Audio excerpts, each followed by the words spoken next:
말씀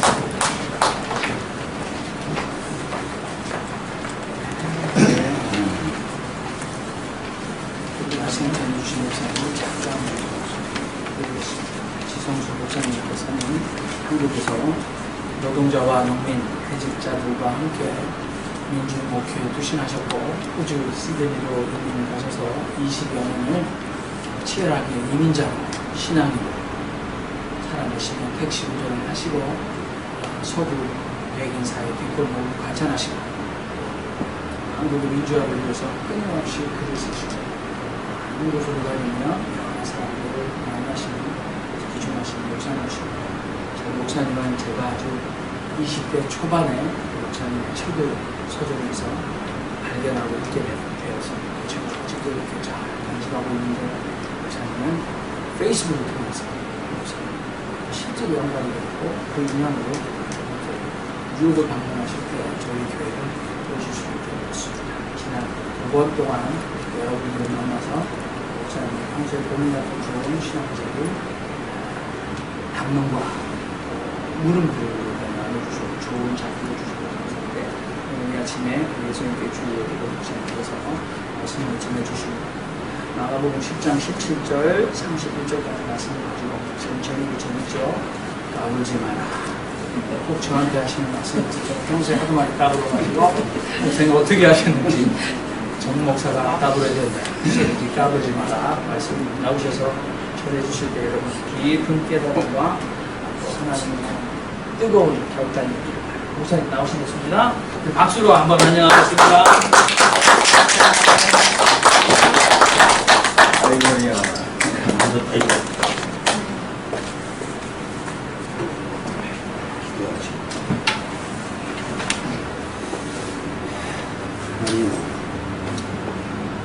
이 아침 작은 무리가 모였지만 그 어떤 무리들보다 당신을 사모하는 마음 넘쳐나는 무리들이 이 시간 말씀을 전할 때 할 수 있는 대로 인간의 생각을 감추시고 당신의 뜻만 펼칠 수 있도록 성령께서 함께하여 주옵소서. 예수님의 이름으로 기도합니다. 아멘.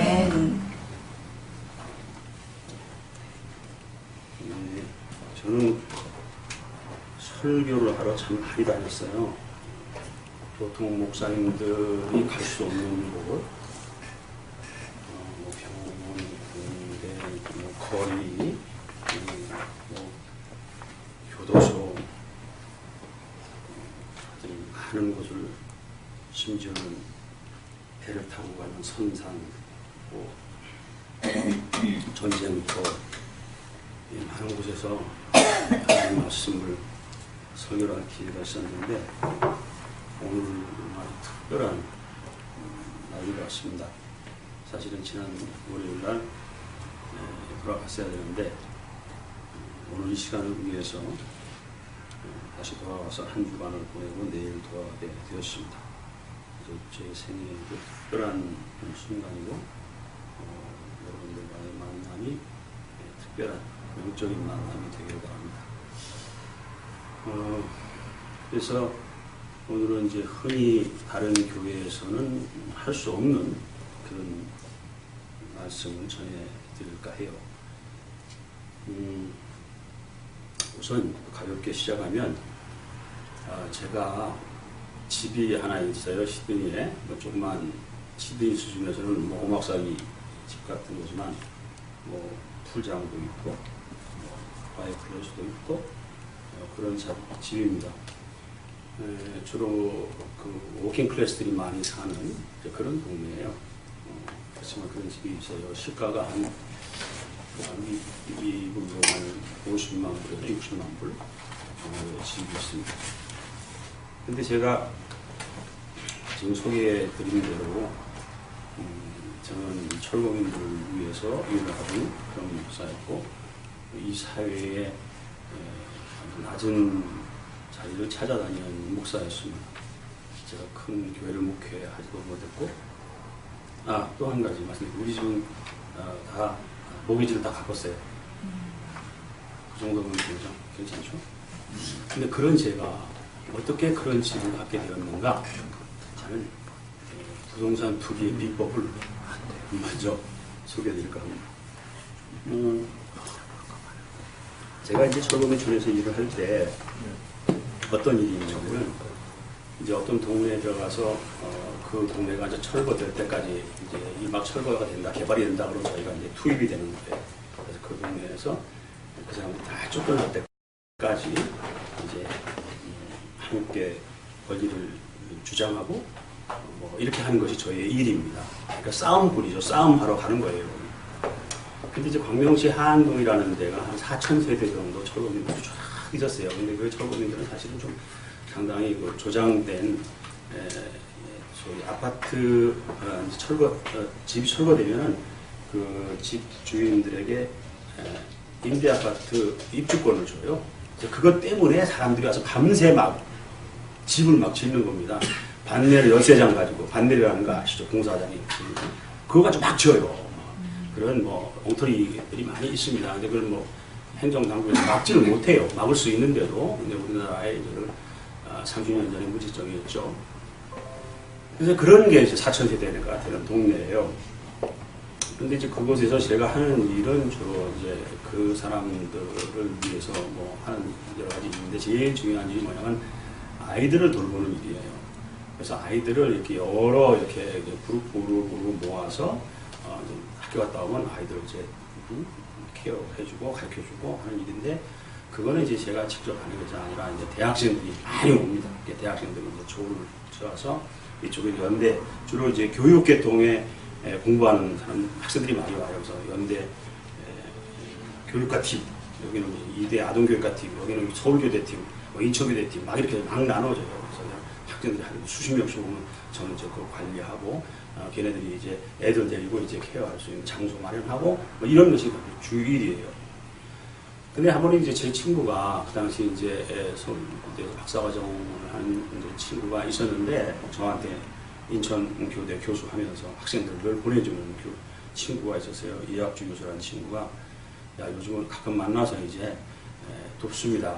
요즘은 어떻게 지내냐 어떻게 물어보는데 문제가 애들 막 늘어나고 하는데 애들을 이렇게 가르칠 수 있는 장소가 없다. 이게 참 문제다. 뭐 여기도 밀리고 저기도 밀리고 맨 쫓겨나고 여기서 뭐 하다 보면 뭐 이제 철거되면 또 절로 가고 그래서 그 조그만 방 하나 부엌 하나짜리 방내를 13장 가지고 짓는 집이지만 그 우리 공간이 하나 있으면 좋겠다. 그런 얘기 했더니 그게 그 사는데 얼마 들냐고 그래요.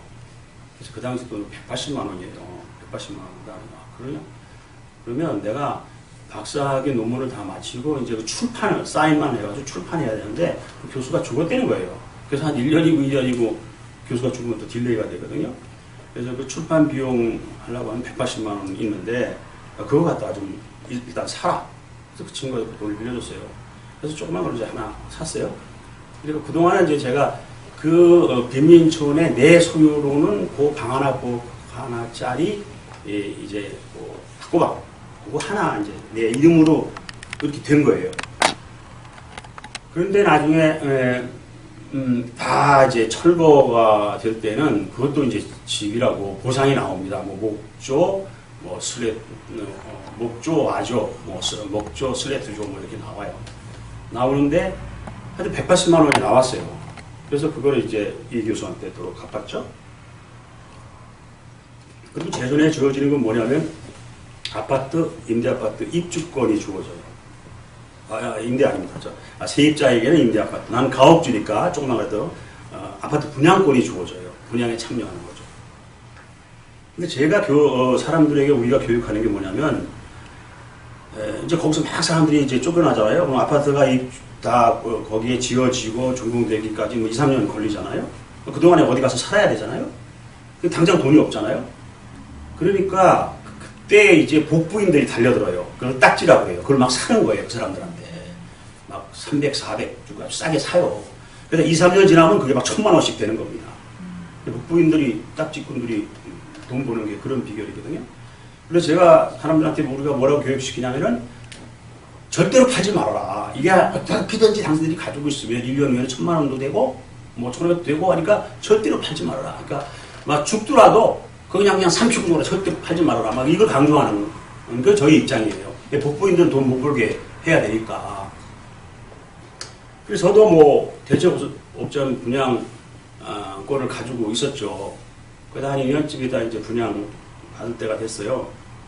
근데 우리 이제 처갓집이 그 당시에 이렇게 이제 식구들이 다 이렇게 명절 때 이렇게 모이면 그 당시 이제 50 때고 우리 처삼촌이 박기도 장군이라는 사람입니다. 그 당시 육군참모총장이에요.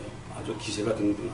그러니까 사람들은 이제 모이면은 우리 박 장군이 어떠고 맨날 박 장군 칭송하기 바빠요. 근데 저는 한마디도 안 하죠. 그리고 내 속으로는 정 얘기할 기회가 되면 군사 쿠데타를 일으킨 역사의 오적이 있는데 그 중에 하나가 전두환, 노태우, 정호영 또 누구? 박기도예요. 이 사람은 공수일여단 여단장일 때 육군 본부로 쳐들어가가지고 정승환 참모총장을 체포한 사람이에요. 옛날하고 역적이죠. 오늘 역사가 바로 잡히면 이 사람은 역적이다. 나는 그렇게 생각되기 때문에 전혀 이제 그분들로 분위기에 섞일 수가 없죠. 그래서 항상 이제 명절 때 가면 찬밥에 도토리식으로 한쪽 구석에 처박혀 있다가 오는데 한번 우리 큰 차남이 돈이 좀 많은 사람이에요. 지서방은 요즘 어떻게 지내나? 뭐 할 말이 별로 없어요. 그래서 제가 아파트 분양권이 하나 있습니다. 그랬어요. 아주 용감하게. 그게 뭔데? 제 입에서 뭐 그런 얘기가 나오니까 이상하게 생각하지 않겠어요? 그래서 사실 여사에서 분양권이 있는데요. 딱 그랬어요. 그랬더니 그럼 그 언제 입주하노? 그래서 입주는 뭐 언제인데 그랬더니 그 입주할 그 분양권 돈은 있나? 그래서 돈은 아직 없습니다. 그랬어요. 그랬더니 그 돈도 없으면 어떡하나? 뭐 그러더니 결국은 어떻게 해서 그 분이 분양할 돈을 줬어요. 그래서 이제 아파트를 분양을 받았죠. 그래가지고 그곳을 팔아서 호주에 집을 샀어요. 그리고 이제 뭐 나중에 열심히 일을 해서 이제 뭐 모기지를 갚고 그렇게 됐습니다. 자, 그러면 지금 현재 집을 갖게 되는데 제 돈이 얼마나 투자됐나요? 없죠. 제로죠. 그래서 오늘 읽은 본문의 말씀에 25절쯤 가면 뭐 이렇게 뭐 나와 복음을 위해서 집이나 전토를 바친 자는 100배를 받되 이런 말씀이잖아요. 제가 이 얘기를 소개합니다. 보통 교회가 여기까지만 해요. 여기까지. 그 사람들이 아멘 할렐루야 그럽니다. 그런데 성서는 그렇지 않아요. 성서에 얘기하는 것은 그 얘기가 아니에요. 이 얘기를 잘 이제 우리가 다시 돌아봅시다. 이 마가복음 10장 집에 가서 한번 나중에 잘 읽어보세요. 17절부터 31절까지의 이 말씀은 그러니까 무협지를 상상하면 좋아요. 무협지에서 그냥 고수들이 그냥 붕붕 날아다니면서 막 창칼이 튀기는 그런 날카로운 그런 논쟁과 논리의 싸움이 있어요. 맨 처음에 예수님께서 길을 걸어가는데 한번 쫙 영화처럼 한번 생각을 해보세요. 어떤 사람이 근데 그 사람이 어떤 사람 굉장히 의로운 사람이에요. 왔어요. 와서 예수님한테 넙죠 엎드리고 선하신 분이요 라고 절하니까 예수가 왜 나를 보고 선하다고 하느냐. 하나님 외에는 선한 분이 없다. 벌써 이제 신논쟁을 펼치는 거예요. 당신은 막 이 예수를 이 사람이 추앙하는 거예요. 근데 예수는 그건 거절해요. 아니야 하고 싹 잡아요. 그런데 제가 어떻게 해야 구원을 얻을 수 있겠습니까?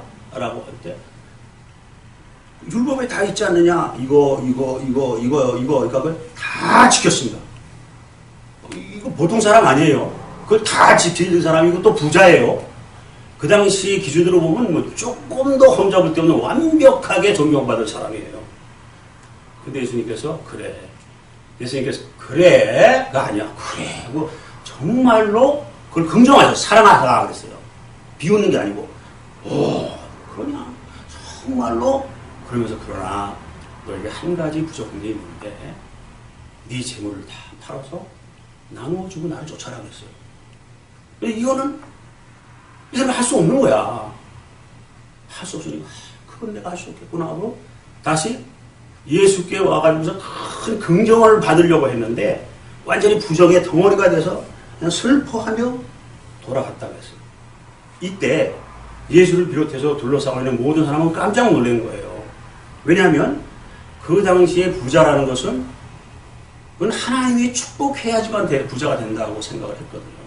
그러니까 부자는 굉장히 존경받는 사람이거든요. 거기다 이 사람은 모든 율법을 다 지켰어요. 그러니까 이 세상 기준으로 말하면 그 이상의 훌륭한 사람이 있을 수가 없는 거예요. 그런데 그런 사람을 예수님께서 딱지를 놨단 말이야. 그러니까 막 자기들끼리 수근수근 하는 거죠. 아니 그러면 누가 구원 받을 수 있겠냐? 누가 받을 수 있겠냐? 라고 하는 거예요.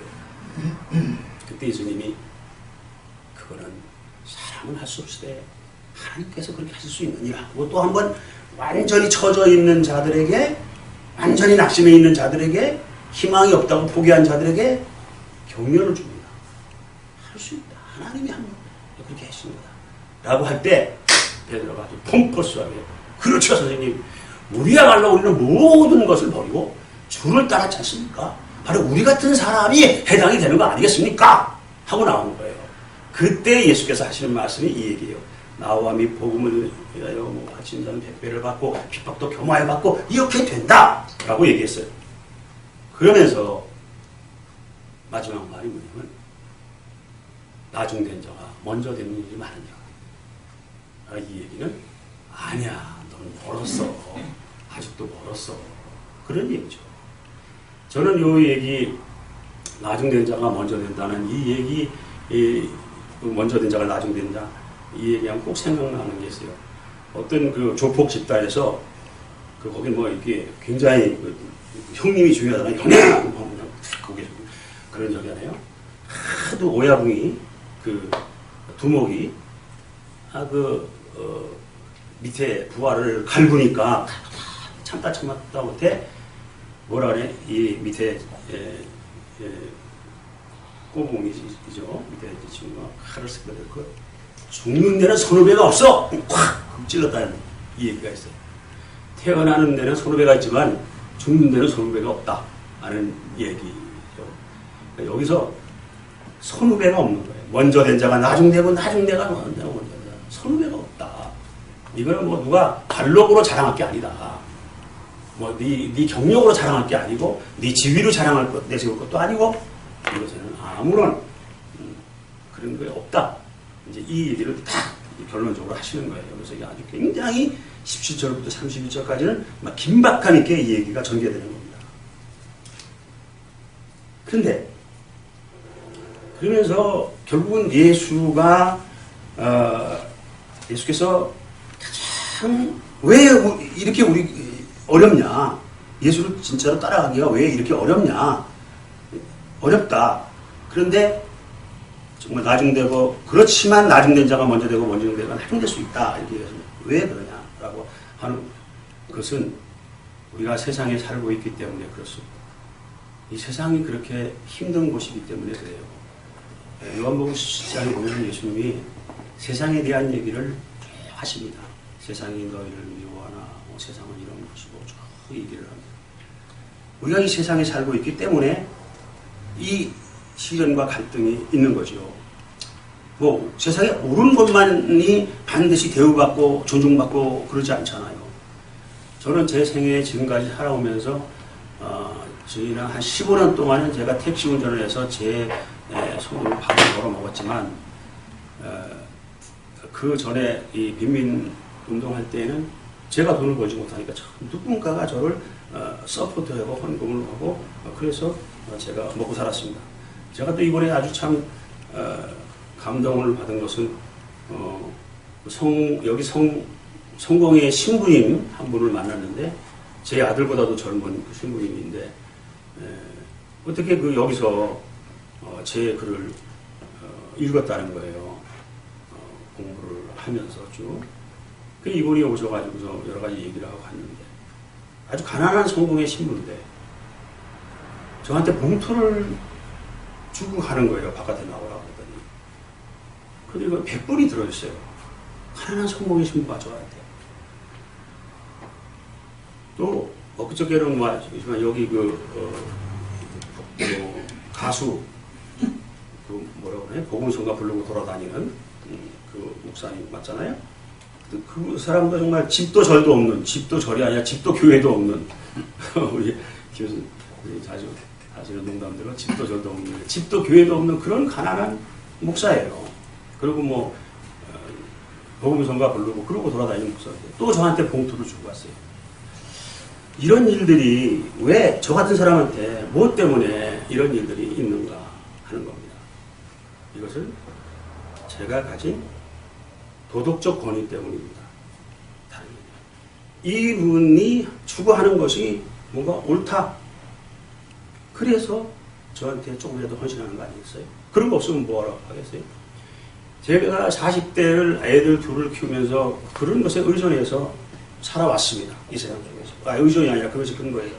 그런데요, 재밌는 것은 지금 우리 집에서 저는 우리 큰아들이 저를 그렇게 도덕적 권위를 가지고 평가하느냐? 아니에요. 그냥 가난한 목사에 불과해요. 예. 그 애는 대학 교수요, 변호사요, 잘 나갑니다.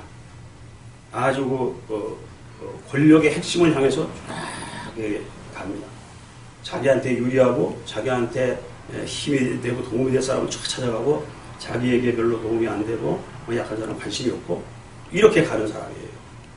그런 사람 많잖아요. 소위 N뜨지 가르쳐서. 우리 아들한테는 우리 아버지는 아이고 우리 아버지 가난한 목사야 늘 뿐입니다. 어떤 제 삶의 가치를 두지 않습니다. 존중해야죠 뭐. 왜? 그게 세상의 모습이거든요. 세상의 모습을 저는 집안에서 봐요. 우리는 이 세상 속에서 살고 있습니다. 세상과 내가 어떻게 보면 대립되는 것 같아요. 그래서 교회에서 제가 가장 싫어하고 혐오하고 증오하는 기도가 뭐냐면 이런 기도입니다. 저 세상에 죽어가는 영혼들이 싸운데 저희들은 거룩하게 불용을 받아서 이렇게 아니었습니다. 세상은 썩어가고 탁하고 교회는 거룩하고 그런 게 아니에요. 교회 안에도 세상이 있습니다. 이 안에서도 교회에서도 싸움박질하면 그냥 대단하잖아요. 교회 안에만 있는 것이 아니죠. 내 안에도 있습니다.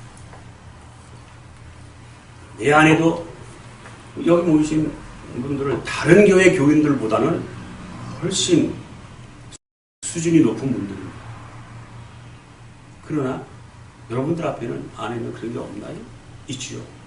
내 안에 항상 세상과 복음과 이 갈등하면서 우리는 살아가는 겁니다. 매번 갈등하죠. 나는 완전히 세상을 이겨노라, 내가 세상을 이겨노라. 그건 예수님이 십자가에 달려 돌아가실 때 한 얘기고, 우리는 항상 갈등하고, 선과 악 사이에 또, 항상 선택해야 하는 지점에 항상 있습니다. 언제, 어느 시간 속에서도 있습니다. 그래서 이럴 때에, 제가 지지 않고 내가 좀 깨끗하게 거룩하게 이 거룩이라고 할 때 그걸 아주 숭고하고 그렇게 생각하실 거 없어요. 대비해서 하는 얘기입니다. 보다 깨끗하고 거룩하고 참되고 올바른 가치를 추구하고 더 높은 단계로 나가고 이렇게 나를 이끌어가고 만드는 게 그 추동력이 되는 게 바로 예수죠. 그게 십자가. 근데 이것은 항상 그렇게 가는 게 아니죠. 늘 우리가 갈등하고 고민하고 하는 거죠. 우리 김 선생님, 김부동 선생님 아주 좋은 거, 세상에서 진짜 사람의 몸에 참 좋은 거를 지금 널리 전파하고 계세요. 그런데 그것만 있나요? 아니죠. 거기에 비즈니스도 껴 있어야 돼요. 그렇죠? 사회적, 종교적 권위도 껴 있어야 되고 있어요. 이 두 가지가 함께 가는 겁니다. 그러니까 차의 복음만 전하는 거 아니고 돈의 복음도 같이 가야죠. 그 안에서 어느 때는 이것이 이고 어느 때는 이것이 이고 늘 갈등하고 고민하면서 우리는 가는 겁니다. 다 해결한 사람은 아무도 없죠. 다 이긴 사람은 아무도 없죠. 그렇게 가는 거예요. 그래서 어떤 의미에서 이 교회라고 하는 곳은 또 뭐 성당이든 어쨌든 참 종교라고 하는 것은 우리가 늘 푸르무질에 당금질을 당하듯이 우리를 늘 훈련하는 장소죠. 이긴 사람들이 모여서 개선가를 부르는 곳이 아니죠. 저희가 여기 연세 드신 분들이 계신데 세상을 얼마나 살지 모르죠. 저도 이제 70이 넘고 보니까 60대하고 다르게 매일 죽음을 생각하게 돼요. 더군다나 이제 아내가 아프고 그러니까 하루도 죽음을 생각하지 않고 지나가는 날이 없어요. 제가 만난 어떤 분은 77인데 뭐라고 그러냐면 여자분인데 잘 때 항상 옷을 깨끗이 입고 잔다고 그러시더라고요. 왜냐하면 언제 아침에 혹시라도 밤에 세상을 떠났을 때 자기를 발견하는 사람들이 뭐 이렇게 좀 흐트러진 모습으로 보여주지 않다. 그런 말씀을 해서 놀랐어요. 쌩쌩한데 이 양반이 자세죠. 자세. 삶의 자세. 우리가 이 세상의 삶을 마칠 때까지 늘 시련과 갈등 속에서 결단해서 이기고 나가는 거예요. 그래서 내 삶을 정말 고양시켜 나가는 거예요. 그게 전 신앙의 길이라고 생각합니다. 이름을 어쩌면 그렇게 잘 졌어요. 예수행. 천안행도 아니고 부산행도 아니고 예수행. 참 이름을 잘 지셨어요. 예수행의 길은 그런 길이라고 생각합니다.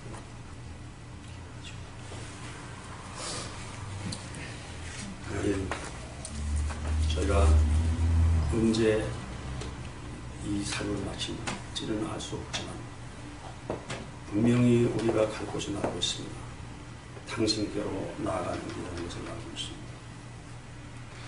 저희가 이 세상에서 어렵고 힘들고 갈등과 고민과 고민이 있을지라도 늘 그 속에서 쓰러지거나 넘어지지 않고 표대를 향해서 나아갈 수 있도록 저희를 붙잡아 주시옵소서.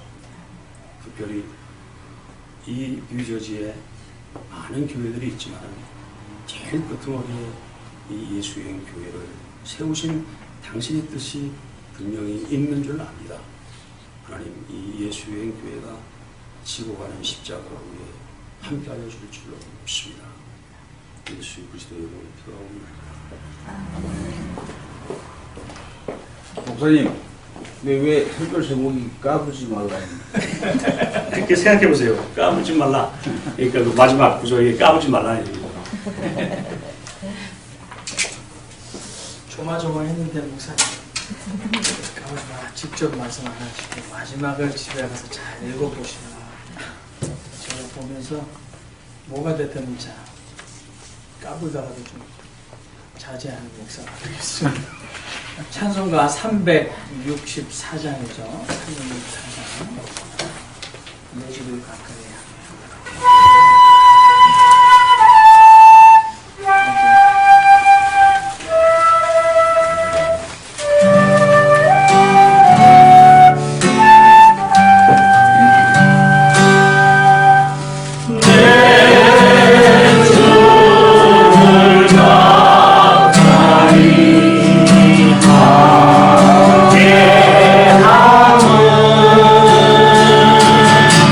Yeah.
은혜와 사랑이 많으신 자비하신 하나님, 우리 죄를 지시고 십자가에 박혀가신 예수 그리스도를 영원하게 하시고 사흘 만에 죽은 자 가운데 다시 살아나시어 부활의 첫 열매된 것을 증거하게 하소서.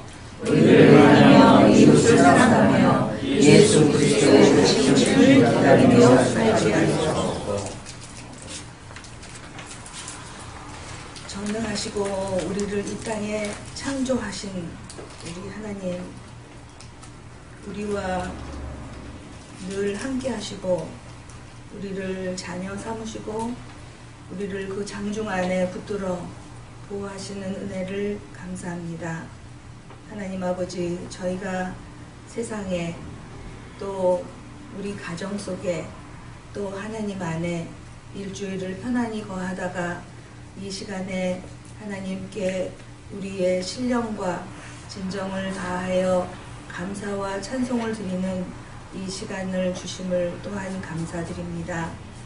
하나님 아버지, 우리의 몸이 어느 곳에 있든지, 우리의 집에 있든지 타지에 있든지 우리가 하나님 안에서 또 좋은 시간을 갖게 하시니 감사를 드립니다. 하나님 아버지, 이 아침에 우리에게 주신 말씀 감사합니다.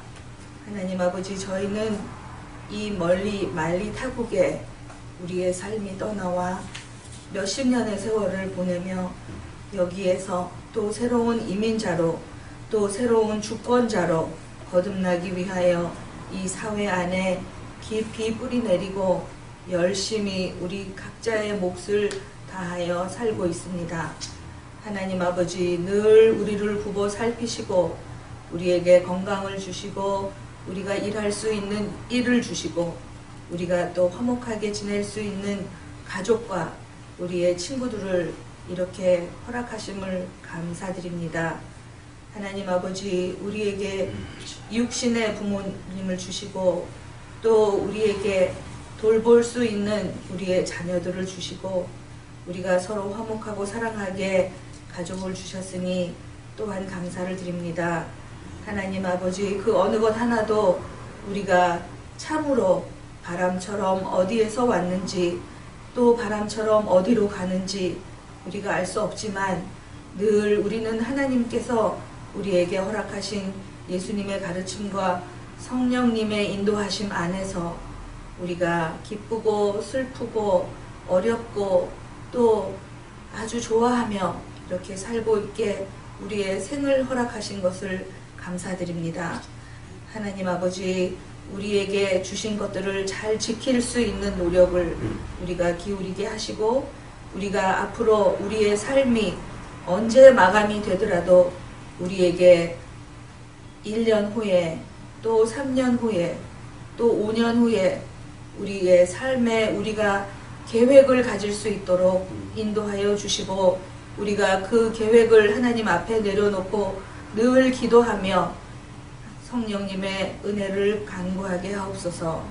하나님 아버지, 이 자리에서 우리가 배우는 것들이 우리의 삶 속에서 뼈가 되게 하시고 우리에게 영양분과 자양분이 되게 하시고 하나님 아버지, 우리가 서로 사랑하며 하나님께서 가르쳐 주신 이웃 사랑의 도를 실천할 수 있는 우리 각자가 되도록 매일매일 연단하여 주시옵소서.